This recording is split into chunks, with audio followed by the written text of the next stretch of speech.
on episode 83 of the Wrestling Changed My Life podcast with Josh Alber. I was just like so hungry, and it wasn't a sigh of relief at all. Like I wanted to just kill everyone and dominate. And so we can endure anything and adapt and pivot and change. Wrestling gave us that ability. I would say nothing in life has impacted me more than the things wrestling has taught me in terms of self-reflection, resilience. Toughness. Some guys have it, some guys don't. Adversity, 100%. How to pick myself up and be a man after I failed. And everything that has shaped my life and where I'm at today would not be there without the values and basically the lessons I've learned through the sport of wrestling. For me, wrestling saved my life because it allowed me to focus and channel my energy. We're fortunate if you wrestled, because if you wrestled, natural talent helps, but it's 5% of the ingredient. It pales in comparison to heart and technique and effort. It humbled me, taught me humility. Nothing can humble you more than wrestling. I think it's the learning to adapt, right? You learn how to adapt, you learn how to solve problems. You know, if I look back at my time I spent wrestling, if it gave me one thing more than anything else, it's mental toughness. Christmas time is here, and the biggest present of all, wrestling changed my life. It's back, baby. This is your host, Ryan Warner. Thank you all for tuning in. My guest today is the great Josh Alber, 4-time Illinois State champion, undefeated, and then he wrestled at UNI, was a 4-time national qualifier and a Midlands champion. Salt of the earth, great dude, great conversation. I hope you all enjoy it. Fan of the week time, and this one goes to Jim Anspach, the father of Aaron Anspach, who is a PSU alum, but more importantly, a Wrestling Changed My Life podcast alum. Jim, thank you so much for tuning in. Your son is a stud, and we appreciate you listening. Last but not least, this episode is brought to you by the Wrestling Changed My Life store. Please go to store.wrestlingchangemylife.com to see the merch, as the cool kids are calling it. The merch, the gear, the threads. Item of the week is the Hawkeye hoodie. It's that Iowa black and gold colors with the Wrestling Changed My Life logo. We also have team colors for Oklahoma State and Illinois. More to come. And I know all you and I Panther fans out in Cedar Falls are saying, where's the purple and gold? It's coming, baby. It'll be there soon. Now, let's get to this episode with the mayor of Dakota, Josh Alber. Peace! Josh Alber, welcome to the show, my friend. How are you? good, dude. Thanks for having me. Absolutely, man. Always love for the Illinois boys. Yeah, it's there's definitely a sense of pride amongst Illinois guys for sure. Man, the IKWF, all of that good stuff, man. So, man, I first heard the Alber name through your cousin, who was a stud wrestler, and then you come up through the ranks. Man, how'd you get involved with the sport?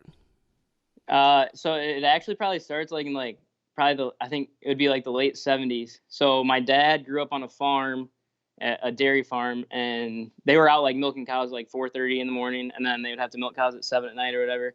And the only way he could get out of, like, when he got into high school, the only way he could get out of work was if he played a sport. So he just picked wrestling.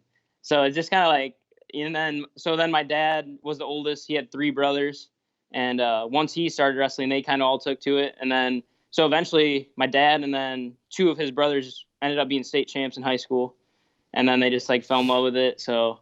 Wow. And then, my Uncle Pete. So my cousin that you were talking about, Vinny, that he was a state champ. But it just runs in the family now, and you don't really have an option if you're if you're a boy in the Alber family and you don't wrestle, like, you're kind of the black sheep. So, yeah. Now, did your dad wrestle at Dakota? Yep, they all wrestle Dakota. Like, don't leave. Man, that's some tradition there. So you must know everybody in town then. Oh yeah. It's not. I mean, Dakota, it's a little farm community, so you know everyone in your class, you know all your neighbors, you know. It's pretty small. So when did you first have any memory of asking to get involved with wrestling, or one day you just kind of showed up and you started going? Oh, I didn't ask. Like, my dad was like, it was day one. I think there's honestly, my mom is like, she's like a crazy bookkeeper, so she has like a bunch of pictures and like all my matches ever. And I think there's a picture of me with like a diaper under my singlet at like a beginner's tournament. So like, I don't even remember like my first matches because I was so young. Dude, it's crazy you say that about how it's not an option. I kind of feel the same way about if I ever have kids. Like once they get to an elite level, they can choose to wrestle if they don't want to. But kind of from like kindergarten through middle school or high school, that's like basic training, man. That's a requirement. Probably all the way through high school. Yeah, but it's not like, like he was like forcing me. Right. It's just like that was just like it wasn't really an option. It was just a part of like growing up. So. Yeah, it's such a big difference, man. We've seen the worst of it in IKWF with those crazy dads. Oh my god. Yeah, I mean he was definitely like he's a little crazy, but it was like a good balance. Like he would never like swear like you don't swear at like a little kid or anything. It was right. He was good at like he'd get on me, but he'd keep it fun too. So it was a great balance. Yeah, that's usually the dads who have wrestled and achieved some level of success. Usually are not the worst ones, right? The ones that I saw. Man, I had a dad come up to me one time at a club and say, "I want you to hit my kid today." I go, "Sir, you're out of your freaking mind. Get out of here." Yeah, dude, it's sad. It honestly is. But yeah, if you look at like these D1 head coaches, their kids, it seems like most of them don't really start like really getting focused on wrestling until high school. Right. And like you look at like Nelson Brand's projection, like I remember he came to Dvorak. I think he was probably like a freshman or sophomore, and they're like, "This is Terry Brand's kid." I was like, "He sucks. Like he's bad. Like I don't even know if he placed." And then look at him now. He's awesome. So awesome. Yeah, it's such a great point, man. I was talking to, I mean, I'm talking to wrestling guys all the time about it, but it's just something that goes in my mind a lot. And when you think about your trajectory, when was the first time you got like serious about? Where were you at in the IKWF circuit in like 5th, 6th grade? Is that when you were starting to get real into it? I don't remember. I would say I was probably like 8 or 9, but my dad always like brings it up. He's like, I remember the first time, like before I get pinned, I'd be like smiling. He's like, I remember the first time you were crying after you lost, and it was like the best day of his life because he knew like he was like so happy I was crying. Like I was pissed that I lost. So I bet I was like 8 when that happened, and then after that, like I didn't want to lose anymore, So I really like started to practice hard and listen to him. And what was your IKWF resume? It's one thing I could not find online. I always had like I said, once that kind of switch flipped and I started crying after I lost, I had pretty good success as a kid.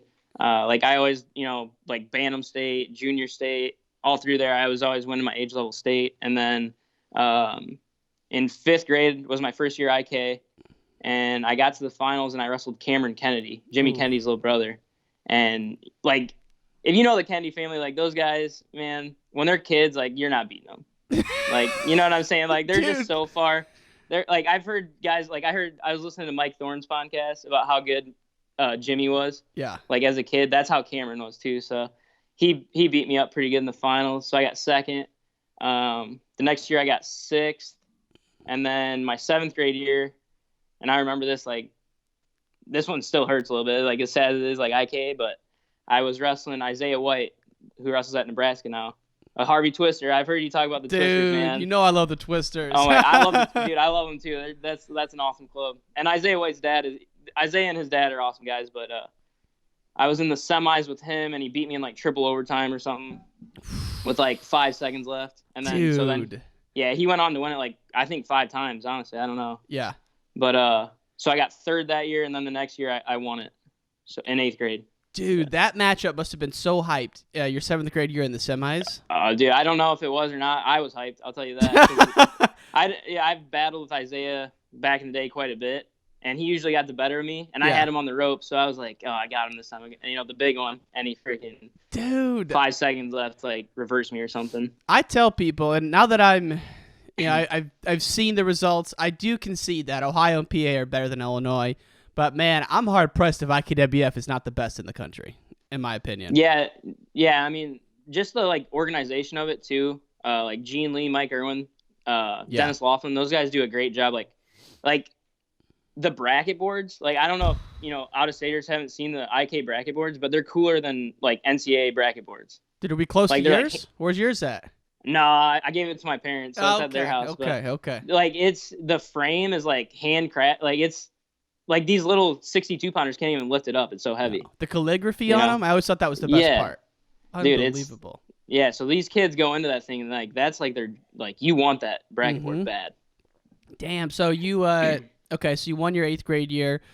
And then, dude, like, so like going into high school, did you, you're a super competitive guy, so I'm sure you wanted to win 4. Did you think you could win as a freshman in high school? Like, no question about it? Yeah, like that was, if I didn't win 4 titles, I would have looked at it as a failure. Like I just knew the level, like, there's good guys in 1A, but the difference, I think, the talent level is really not too much different in like 1A, 2A, and 3A. It's just how much time guys put in the off season. There's more dedication in the 2A and 3A, I would say. Yeah. And I was training like a 3A guy. Like, I quit football in my freshman year, and it was all like 100% wrestling all the time. So right. I just knew the time I was putting in, there was like no excuse for me not to win 4 titles, And were you training at places like Overtime or Izzy Style as well? Yeah, so I started going to Overtime probably like freshman year, I would say. And yeah, that was a big difference for me too, because like growing up, we had a wrestling room at our house, and my dad did a really good job. Like, 5th, 6th grade, if we'd go to a tournament, I'd lose. My dad would like go to that kid and be like, "Hey, you need to come to our room and practice." Like he always loved when we got beat, because he'd go find guys to come in and practice. So I was always wrestling with guys that were beating me in the practice room, And my dad, like, it was like, if you talk, like, Dylan Chase, because you coached him a little bit, right? Yeah. So like we had Dylan Chase come up. You'll have to ask him about our room, man. It was high intensity for little kids. Dude. So that was like growing up. And then once I got to freshman, we still trained at my house, and, crazy dads and the whole thing. But we started going to Overtime, and that's kind of where I'd say technically I really started to advance. Yeah. Because just those guys are like D1 level coaches. So was Bourmet the coach at the time? Well, he was at Naperville. I went to the Crystal Lake facility. Okay. But I got to be around Donnie Reynolds, Ed Geezy, Ed Geezy's like one of the winningest Minnesota wrestlers of all time or something. Yeah. In college. He's phenomenal. Terry, really good. John Kading. And then they would always bring in like guest clinicians and stuff. So, dude, it's funny you say that about John Kading. I was just doing a countdown on Twitter of like, in my opinion, the top 5 Illinois guys ever based on college results, and all of them were 2-time D1 finalists. Dude, people forget about John Kading. 4-time All-American, 2-time finalist, national champ, got beat by Full Heart in overtime. Like, that guy's a stud. Oh my God. And I don't think he started wrestling until he was like a freshman in high school either, which is even like crazier. But he was a great coach too. I'll tell you what, the amount of California kids who don't start until they're freshmen in high school. I mean, everyone I talked to out there, I was just talking to Jamil Kelly this week, freshman. Anthony Robles, Arizona, I know, but freshman. I mean, it's just freaking crazy. What the hell is it? I think Nashon too maybe was a freshman when he started. Is that right? Yeah. Wow, man, that's wild. Yeah. So you went to Overtime, and then like when you were back at Dakota though, like who were you working out with to get you good goes? Yeah, so like we actually had a really good so like the culture at Dakota is like, multi-sport athletes. Like we're pretty good for 1A and in all sports. We were winning football and volleyball and wrestling all at the same time, but there wasn't like a guy that we didn't even think about going D1, because that just like wasn't a thing for any sport at Dakota. Right. But just the way my dad poured so much time into us as kids. So it was me, Carver James, who went on to wrestle at Illinois. He was a starter last year for them guys. And I think he actually started 2 years for our Illinois. Oh, wow. And then J.J. Wolf, who went on to wrestle at Eastern Michigan before they cut their program. So there's 3 of us that went D1. Damn, I didn't know that. Yeah, so even back in Dakota, and we went to Overtime together and everything. We were always together. But, yeah, I had great partners everywhere I went. Okay, that makes sense. Yeah. And so just let people know who don't know, how big is Dakota and how big are the class sizes at this school? I graduated with 68 in my class, I think. Like 7th grade through seniors, I think there's 250 kids. I mean, so this is small town America, just salt to the earth. Yeah.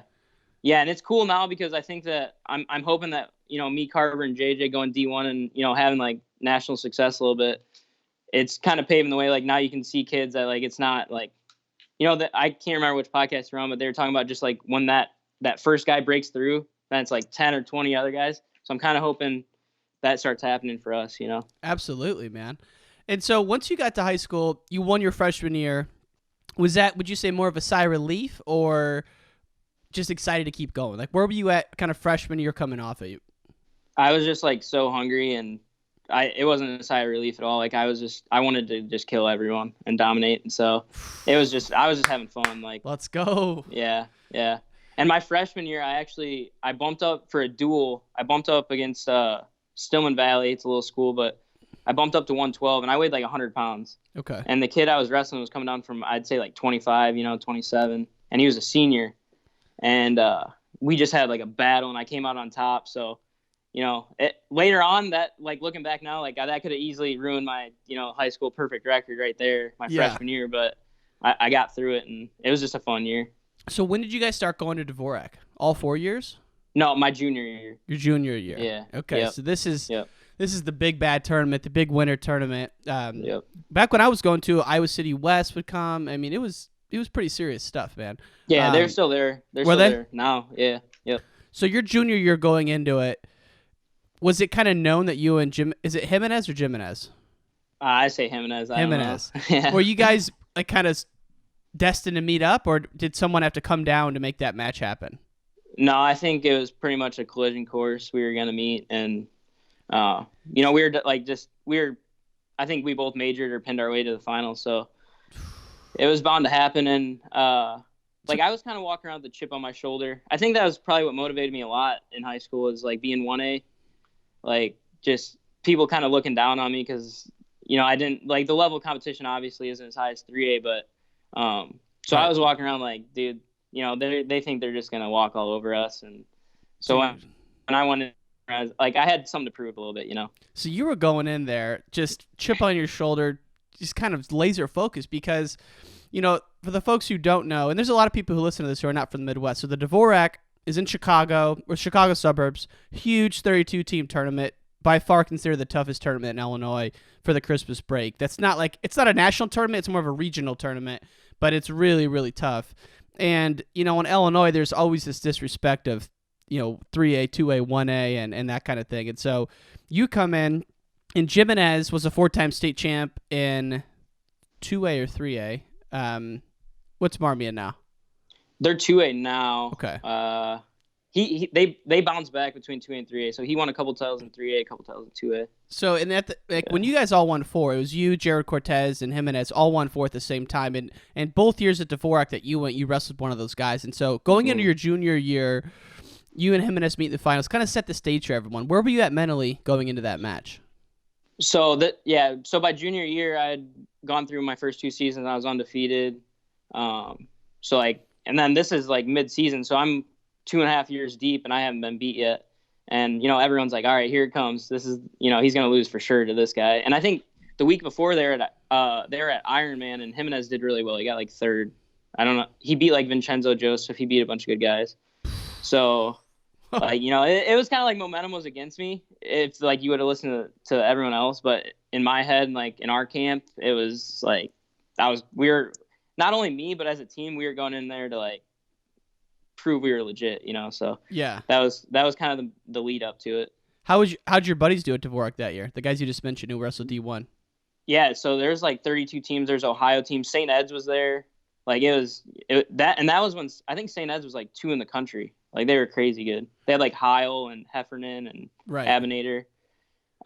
So it was like our little school against St. Ed's, and I think we got like 4th or 5th. Like we did really well. That's unbelievable. Yeah. No, we had 4 finalists, 2 champs, I think.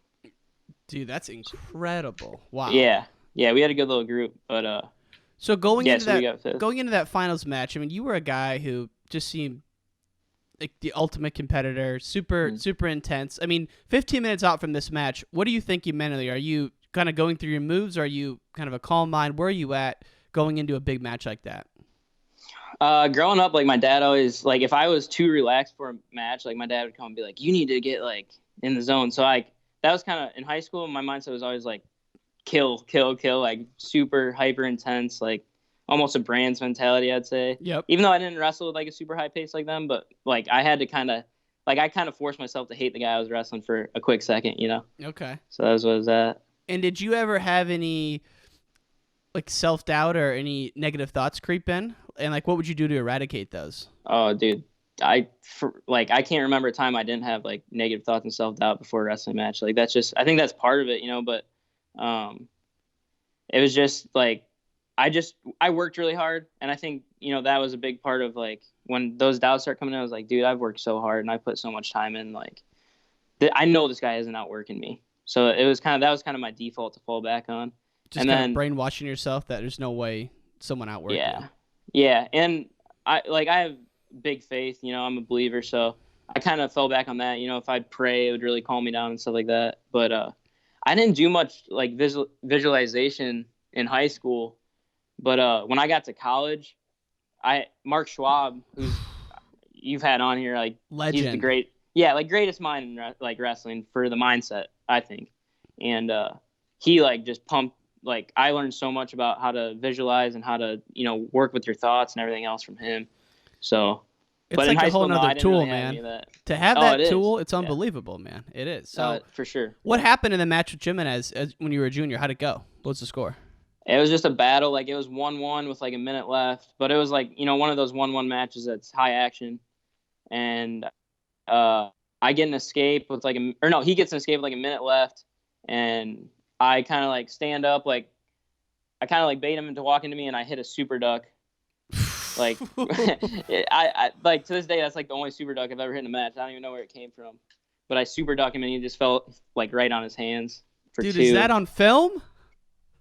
I can't find, like my mom has it, but I can't find it. Like God. I think it might be on YouTube, but it's like a blurry version of it. But yeah, it was that gym gets really packed. Oh yeah, and that was a pretty wild moment. Yeah. Place must have went absolutely insane at that moment. I hit it, and it was just so perfectly timed, and I got on top, and like I couldn't believe what just happened. So I can't imagine like the crowd. So did you write him out? No, I rode him for like 30 seconds. Then he got up with like 20 seconds left, and like I kind of pride myself on if I have a lead, like I don't really like to lose at the end. I'm pretty good there, so right. I kind of just hung out. And what about in the summer? Did you ever go to Fargo or that kind of stuff? Yeah, so my freshman year, and this freshman year at Fargo is kind of the year that I validated that I knew I was good. I didn't really know where I was at before that, and I went to Fargo and I got 7th. But like I beat in the round of 12 there, I beat Meredith.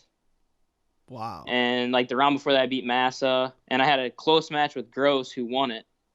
So like coming out of that tournament, I was like, man, I am like right here with these guys. So yeah, that was a good motivator for me. It really validated that.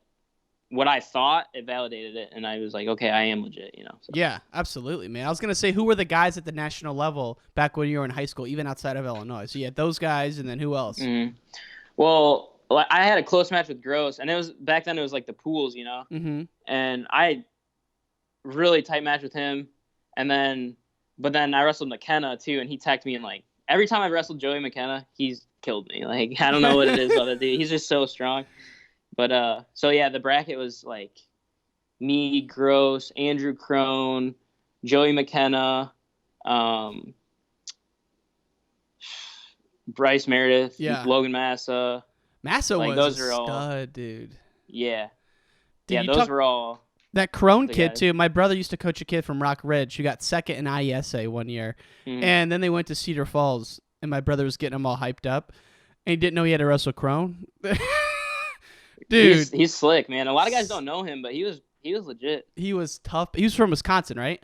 Yeah. Yeah. I think he went to that Arrowhead High School. It was real tough. Yep. And then so Jimenez your junior year, you beat him. You win state your junior year. I mean, did you ever even have a close match in 1A state? No, my uncle really once our team got really good my junior year, he was like chasing these 2A and 3A teams to get us matches. So when it came back to like 1A stuff, I didn't really have much. Like I kind of blew everyone out. Did you guys win team state in those days? Yep. So my junior year and senior year we won it, and then they won it 2 years after I left too. So they went 4 in a row. Dude, how fun is it to win a team title? It's awesome, because it's just like, I don't know, it's different. And in Illinois, it kind of sucks because in other states they keep track of the individual tally, at state, and they don't do that in Illinois. It's all dual. So that's like the one big thing. So it was fun. And in a tournament setting, you guys would have smashed everybody with the hammers you guys had. Yeah, we had a really good team for sure. And then so your senior year, another collision at Dvorak, this time with Jered Cortez, who I can't think of a more hyped 8th grader coming into Illinois than Jered Cortez. I mean, he transferred in from Ohio, sat out a year, and then like his freshman year at Marmion, I know he went to Glenbard North at the end, but his freshman year at Marmion, you had him, Bryce Brill, Greco. I mean, the Marmion team that year was, I can't remember a team that had more drama and more people talking about it than that team. And then somewhere around there, they kind of split up, and then Cortez goes to Glenbard North, and that kind of fit his style because he was pretty aggressive like that. And so, same kind of thing. You're going into that match at Dvorak, your senior year with Cortez. Did you guys kind of steamroll to get to the finals? Yeah, I won like 4-2 in the semis, but it was a match I just controlled really. But the week before, I wrestled Jimenez again before Dvorak. Oh, you did? Year. Yeah, and I beat him in overtime. And it was like the same thing. Like they're like, okay, here's where Elder's gonna lose, because I'm still undefeated at this point, and I beat him in overtime. So now it's just like, I just have so much momentum, and obviously like no one honestly, I don't even know if my mom believed like I was gonna win at Dvorak against Cortez. Like I think the only person that truly believed I was gonna win was my grandpa, because he just didn't know wrestling, and he's like, yo, Josh wins every time. So, but like, yeah, no one believed in me at all, because like Cortez is phenomenal. Cortez at is all another age level. levels. Yeah. Yeah, like he was like beating like really good like multiple time state champs. He was like teching them. Yeah. And like it was just unbelievable. So. Did he feel different when you got out there?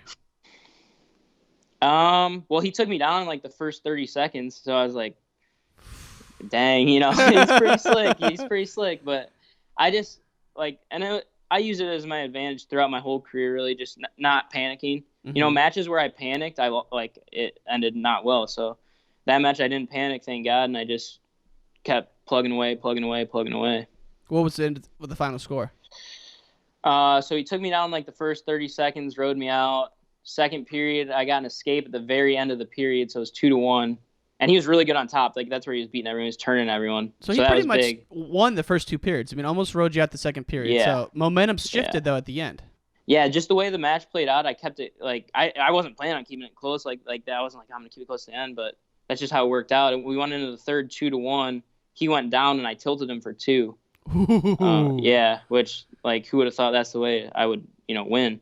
So then I was up 3-2. He gets an escape, 3-3 at the end of the regulation.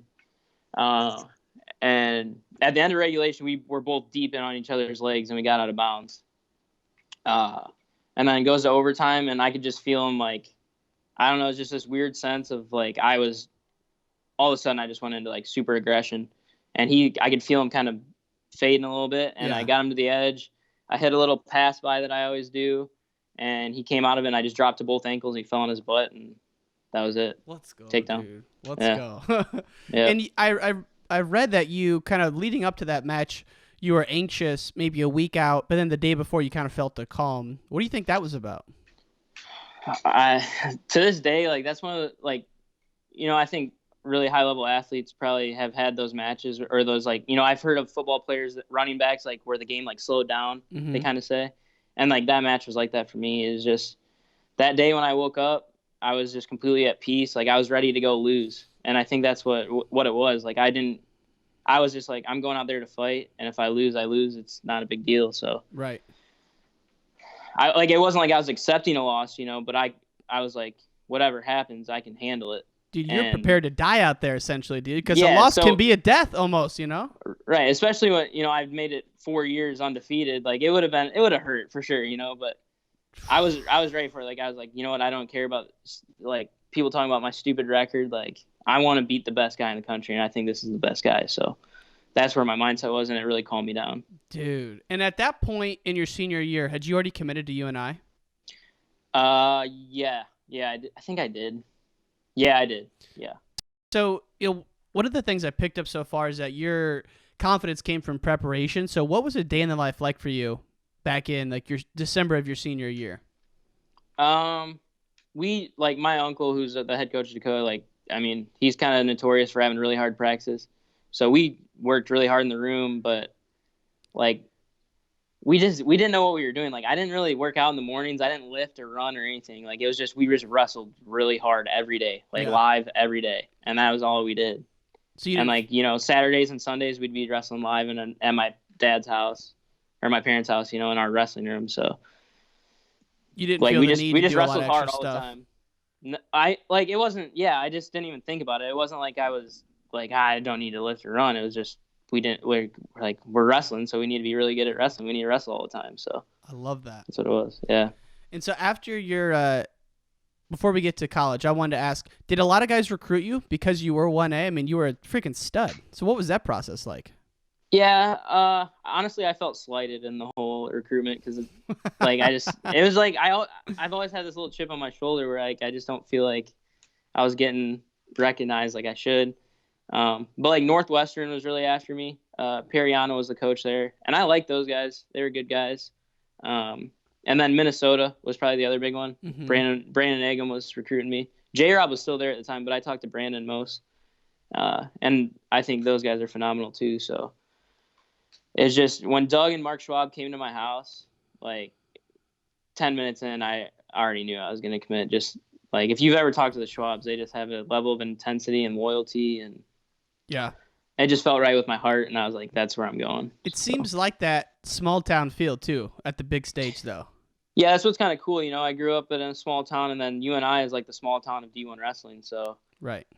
it was just a great fit. So even someone like you who had one of the best high school careers ever in Illinois, which think about that for a second. Think about all the guys that went through there. One of the best ever of all time is you. Did you go through that transition to college though, or was it pretty seamless? That's definitely not seamless. I remember the first time I went out there, my dad took me out. I think it was like the summer of my senior year. I don't remember for sure the timeline, but I was like riding high. Like I was winning a lot of stuff, and I was ranked like 1 or 2 in the country. I was like, oh, let's go.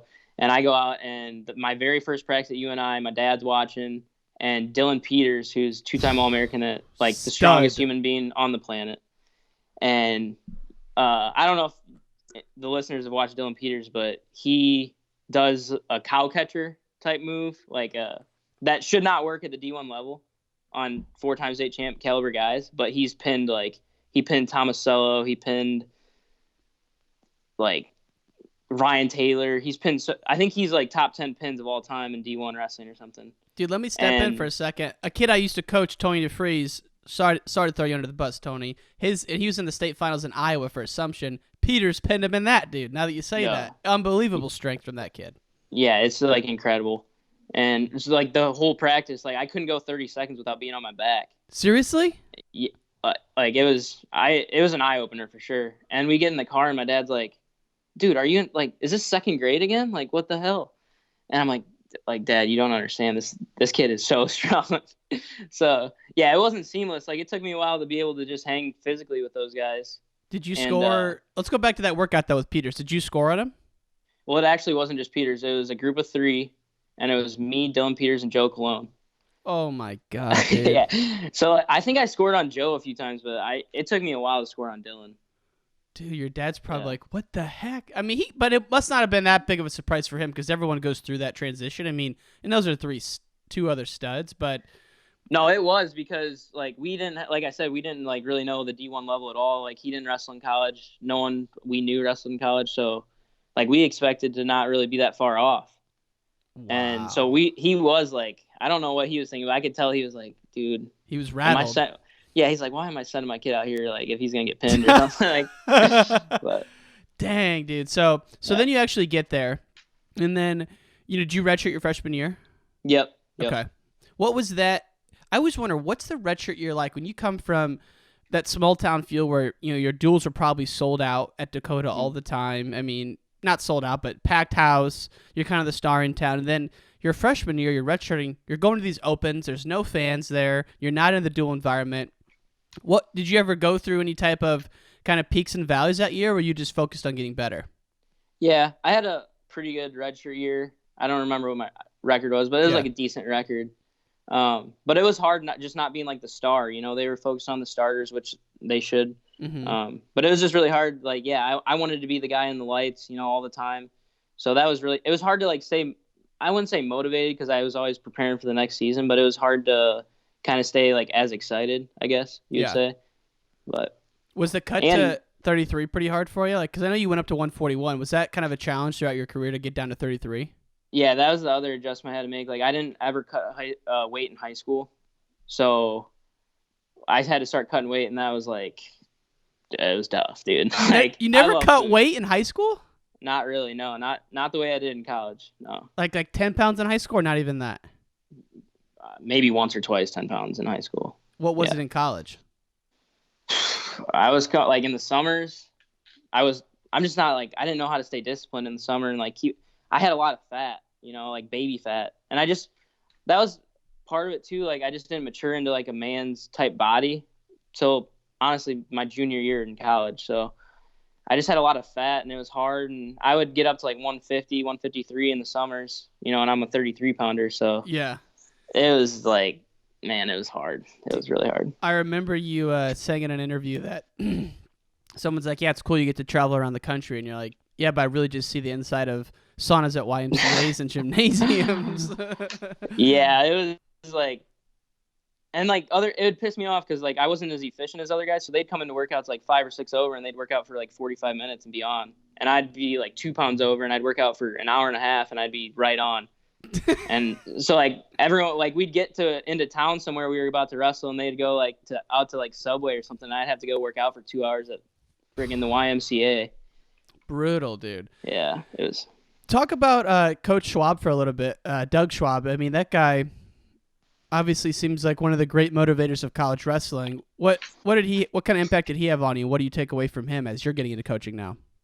Yeah, so, I've been listening to your podcast here the last 2 days, like nonstop, and there've been so many like great guys that talk about how great their coaching was, and I really don't feel that anyone has had better coaching than me growing up. Like, with overtime with my dad, I've just been so blessed. And then to go to college and wrestle for Doug Schwab, like, I just believe, like, I wish I could express to like kids that are getting recruited, like, you guys need to go check out UNI and Doug Schwab, because he's a great motivator. He knows when to get on you. He knows when to be your friend. He knows, like, he's just been there, done it all, Olympian. He's like as intense as they come, but at the same time, he can be like, real gentle on you. And he's just a great, at the end of the day, the best thing about him, he's a great man. So. Yeah, absolutely, man. It seems that way. And I got to get him on because he just seems like a guy who can just talk wrestling for hours.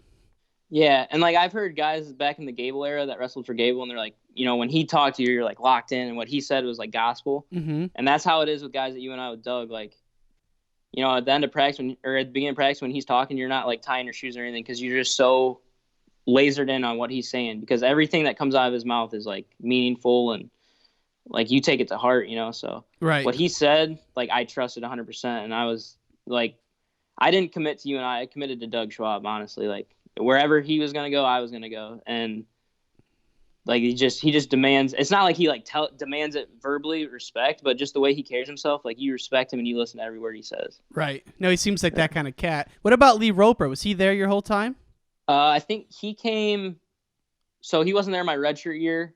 It was Tolly Thompson and Mark Schwab were there. Yeah. And those guys are awesome too. I love, like it's crazy the guys have gotten to be around, like Tolly Thompson, world medalist multiple times. Mark Schwab, like I could go on about Mark all day. Dude. But then they left, so then Roper came in my freshman year, yeah. I really like that guy. I didn't know him at all until I started doing the podcast, but he's one of my favorite people that I've met throughout this process. He's like kind of like a sage about wrestling. He just loves wrestling more than anyone I've ever met, I think. Yeah, he's definitely a student of the sport. But like technically he's a legger and scrambler. And so like I didn't really gravitate to him like coaching wise. Okay. Because just our styles didn't match. But Randy Pugh was like especially my last 2 years, Doug and Randy were like my go-to. Like, when we do individuals, it was like Randy or Doug. Gotcha. But, yeah, like Roper's a great coach, just our styles weren't at all similar. And so you say the individuals, was that kind of your thing at UNI? You'd have the team practice in the afternoon and then a morning workout to kind of get everyone, like get your whatever you were working on straightened out? Yeah, at least once a week we do individuals. And I think those individuals probably help me the most technically, because you get so much one-on-one time, and they really build your confidence too, just because you start hitting things that you have never hit before and figuring, watch film and then go figure out what you're doing wrong. And so, yeah, I think individuals are a big thing for anyone to get better. Oh yeah, I mean, it seems like it's just so much more efficient than trying to do it in a team setting because I've never been to a D1 college practice. So like, what do you do for the hour? I mean, I have an idea, but what is the hour and a half like at UNI? Are you doing technique at the beginning, or is it drilling going right into hard wrestling? It just depends on the day. Like if we were gonna wrestle on the weekend, Monday was almost always just like a really long, hard scrap. We wouldn't drill much. We just scrap, and then Tuesday was usually like a intense drill. Wednesday we were usually be off in the afternoon, so we'd do our individuals Wednesday either in the morning or in the afternoon. Thursday would be short, intense live goes, and then Friday was like whatever you needed to get your weight off. Right. Kind of was like a typical week. And I've heard you say that the college season, it kind of took you by surprise that it really is a grind. I mean, did you ever have any points where you were feeling real low and almost not that you ever thought about quitting, but I mean, what kind of brought you there? Was it just the weight cutting and the relentless workouts? I mean, what kind of brought you to say that? It was like the weight cut mixed with not having the success I'd had in high school. Like, even though I was having like, relatively good seasons, like I hate losing so much, and it like just burned really bad to lose. So when you're cutting weight and you're losing, it just really works on you, So that was what really kind of grinded you down. But I learned my last few years how to kind of have a short memory if I lost, and that was big. Like early in my career, like I could not, like if I lost, it like would work on me for 2 weeks, 3 weeks, and it would bleed into the next match. Yeah, it's just. I mean, someone like you. I mean, the fact that you didn't have to cut weight until college is pretty crazy to me. You had just such an unbelievable run up until that point. So, I mean, you were going through the same struggles as everybody. And let's not forget, you won 100 matches at the D1 level, which is unbelievable. And one of the things I was most fascinated by was you did it all with a girlfriend and a fiance, which I don't think a lot of people, you could say that. I mean, was that something that probably added to your training, having someone so close to you throughout that whole time? Yeah. Like the old school train of thought was like, oh, they're a distraction. But she was like, my wife's awesome. She was always just kept me right where I needed to be, helped me to stay focused and to stay, my head in it. So she was more of a help than anything. But I think Terry Brandes did that same thing, that documentary Terry, same kind of thing. And that's why I started thinking about it like that. And I just saw that with you, so I wanted to ask. As we kind of wind things down here, I know that, I've heard you say a number of times that your college career didn't go the way you wanted, but take us to Sunday after Nationals your senior year. Was it hard to step away from obviously it was hard, but like you had to feel disappointed, but at the same time incredibly accomplished over what you did. Like, where were you at mentally the day after Nationals? Yeah, so I was 4-time qualifier, and like my freshman year, I came out and I wrestled a great match first round. I beat Gary Wayne Harding from Oklahoma State. And if like you guys are followers of kids wrestling, Gary Wayne was like the man when we were kids. That's just a little side note. But and then I lost to Corey Clark in like a tight match the next round. So I was feeling pretty good where I was at. And then Mason Beckman put a beating on me. But after my freshman year at NCAAs, I was not like satisfied, but I was like, okay, I'm gonna work my way back just the way I did when I was coming out of my freshman year in high school. I started like top 20 guy, and then by the end I was 1 or 2. So I was like, you know what, it's gonna take some time, but I'm gonna work my way to the top. There's no doubt in my mind about it. And then sophomore year I had a pretty good year. I went like 3-2 at nationals, and I was like right there to All-American. So I was like, okay, I'm getting there, I'm getting somewhere. And then junior year I come in, I think I was the 9 seed, and that's where like things went haywire for me. But you jumped up in weight that year though, right? Yeah, I went 41, and I felt great. Like I've always I've never really felt like I've been just over horsepowered. Like I always feel really strong. And so the weight jump was a good thing, but first round, like I said, I was the 9 seed, and I was looking at the bracket, and then I was going to have Nick Lee second round, who I had a close match with earlier in the season. And then I was going to have Meredith in the quarters, who in high school, I was 2-0 against him. Yeah. Even though, in college our trajectories are different. So I was like really confident. I was like, man, I'm going, like I can easily make it like a deep run here. Yeah. And I totally overlooked my first round match. And it was a guy, Sedarian Perry from Eastern Michigan. Oh yeah. and I was the one that sparked his like miracle run there. Yeah, so I had him first round. I was the 9. He was unseeded. Like I think his record was 15-15, and he just like I went into the match way too relaxed. And he took me down twice first period, and it was me trying to chase him the rest of the match, and I couldn't come back. So that had to be a tough moment. Yeah, and then Nick Lee lost first round too. He got pinned. So it was the 8 and 9 seeds, me and Nick Lee, first round wrestle back then. And like he did a better job of getting himself back to where he needed to be to compete. And I was like, I couldn't, I'm not making excuses. This is what champions do. And I wasn't a champion in that moment. I couldn't get my mind back to make a run through the backside. I was like too devastated. And I was a shell of myself in that first round wrestle back. So. Oh man, that's a tough one. I didn't realize it went down like that. Yep. So my junior year ended like that. And that left a bitter taste in my mouth. And I just totally recommitted myself to training, doing things different. And all summer, like I said, I'm going to run at least 1 mile every day for like, I didn't set a time. It was like at least 1 mile every day.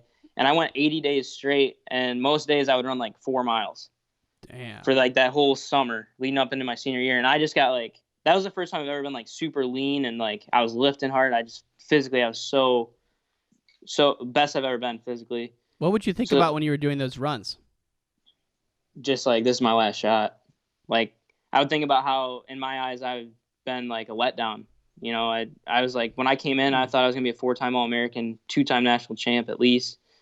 And I'm like, I haven't All-American yet. I went 0-2 last year. Like, in my head, like, it's just like, you're pathetic, So it was like really driving me. But it was hard too, It probably wasn't like a healthy mindset. So then going into like my senior year, I had a great year. I came into nationals as the 4 seed, and I beat Ironman, I beat Demas, I beat Jered. Did you beat like, Demas? Mirren. That guy's freaking crazy explosive, dude. I know, dude. Like if nationals would have been in December, it would have been a different because like I went on like a 20-match win streak. In that 20 matches, I beat Ironman, Red, Demas, Ian Parker. Like, I don't want to be the guy named like, I beat these guys. But like it was a great run, So going into nationals, I was the 4 seed. But like the year before, I start like all season I had great mental climate, and then going into nationals, like it was just like I got so overwhelmed and so like nervous that the same thing was going to happen to me in that first round. Because I had a kid from Army, Corey Shy, he's like a pinner, and I was so nervous that I was going to get beat.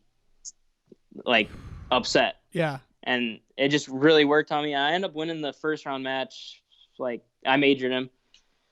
But did you feel a sense of relief though after that, or were you I felt a lot of relief because I was so nervous going that match. But it took like that anxiety took so much out of me. We went back to the hotel and I had like a migraine for like 3 hours. Like your mind is so powerful. People don't realize that stress, like it caused my whole body to just be like off. And again, I'm not making excuses. Like this is, champions fight through that thing, and I didn't fight through it. But so then next round I have Shoop from Lock Haven, and I come out, take him down easy. Like, and the year before I teched him, so I was like, I wasn't overconfident, but I was like, okay, I know where I'm at. I come out, take him down easy, things are going well, and then he reverses me and tilts me like 3 times. So I'm down 10-2 at the end of the first. Second period, he picks top, rides me out again. So it's 10-2 going in the third. And I did my best comeback effort. I think it ended up like 19-11 or something. But did you tech him the year before, and he made that kind of? I mean, those tilts on top. I mean, I do remember reading about that kid. He was tough on top. Yeah. Well, he was like the tech fall leader last season, but yeah. And then what happened in the wrestleback? Dude, same thing. Like I was just like I could not get back up. Like as much as I hate to admit it, like I couldn't get back up to go, and it was a forgettable match. I don't even want to talk about it, but yeah. So then after nationals, it was like I had this like all growing up. I always accomplished my goals pretty much for the most part, and I didn't accomplish my goal at all. I spent 5 years, and I felt empty-handed, honestly. Mm-hmm. As good a career as I had during the season, like all I cared about was nationals, really. But so I've been like I'm still battling every day. Like if I have any kind of idle time, like my mind slips back to a lot of those matches I lost, but it's been a battle to feel good about my career. Did you go through a phase of like, I don't want to say depression, but really like kind of like a dark cloud after it? Or was it, I mean, like, did it happen that day? I mean, or was your family and friends able to pull you out of it? Because, I mean, no matter what, I mean, I don't think, looking back 10 years from now, you may disagree with me, but I don't think you're having the All-American would make that much difference in your career. You could probably tell me it would, but like, how did you kind of get back up after that? Because most people in wrestling did not win 4 state titles. Most did not achieve what they want. Only a very few did. So maybe the guys who are listening who are in high school now or who are in college who are still battling, like, what did you use to kind of bring yourself back up out of that after that nationals your senior year? Yeah, I kind of just fell back on like the man I had become throughout the process, Right. And like getting to wrestle for Doug, it meant so much to me, and just the man that he made me into. So I was like, all the things he taught me were like, you don't stay down if you're a champion. You don't stay down even if you don't accomplish your goals. You get back up. So like that was a big thought for me, and obviously my family helped a lot. But it's like, dude, I'm not gonna lie, like it's still here and there. Like I start thinking about my matches, and I just like I get pissed. Like I start sweating because I'm like, man, because I beat so many of these guys that were All-Americans and national champions, and I am like I said, I feel empty-handed. But yeah. But then the other thing that I got to know the Stickley family my senior year. Okay. And, I've used that a lot for just like perspective. When I start going back to like that depressed state or like thinking like, oh, like kind of feeling bad for myself. It's like, dude, there's so much more to life than what happened in your wrestling career. And you're still blessed to be around all the people you got to be around and the places you got to go. I got to wrestle at Madison Square Garden and right. Gallagher Iba, so it's like, I use the Stickley story a lot to change my perspective and change my attitude. Dude, it's like if your mom and dad are alive and you live in the United States, you're among the 1% of the luckiest people in the world, in my opinion. Yeah, man. Like I have literally nothing to complain about. So right. I'm just blessed to have got all the experiences I got. How did you get to meet Eli Stickley? What was that connection? So my sophomore year, we wrestled, and I was on a pretty good streak, and he was a freshman at the time, and I didn't it was a duel at Madison, and I lived like an hour from Madison, so I had like 50 people in the crowd. Yeah. And I come out and I would beat him. I was up 5-2 at the end of the first, like smoking him. He gets on top and rides me for the whole period. Third period, he picks top again, rides me, and I got hit for stalling like 4 times. So it's tied up. Andy has riding. So we go to overtime. I get a little overzealous, and he takes me down. And I remember like being devastated at the time that I lost that match because I was like ranked. It was a big upset kind of at the time. And your fans are there? Like, dude, that had to be a salty one.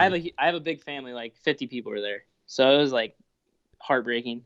And to get rode, nothing worse than seeing someone you love get rode, dude. There's a picture of me with like my headgear over my eyes and I'm on my like stomach and I just look pathetic. It just goes in my mind. But then I just talked to him at weigh-ins here and there. But then, the whole story with him passing away, like I could just tell he was a great kid, so. Yeah. At Midlands, I like wrote in my headgear, like in memory of Eli Stickley and stuff, and I gave it to Marinelli after the tournament. Just like it wasn't like a big deal to me, like I didn't think anything of it. And then Eli's parents got a hold of me, and like it meant a lot to them. So yeah, I've gotten to know like the Stickley family, decent now. And I was actually texting Todd, his dad, last night, and I told him I was gonna be on here. So. But yeah, he's just been, like that story's been a big help for me changing my perspective and changing my attitude. Yeah, that documentary is incredible, man. Did you watch that? Yeah, yep. It's unbelievable. Cool. No, they did a great job.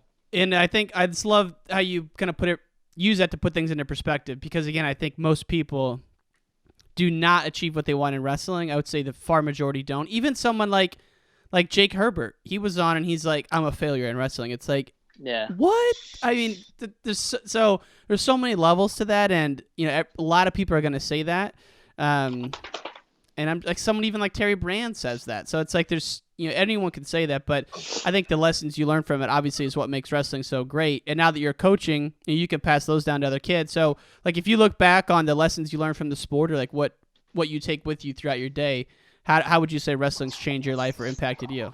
My dog.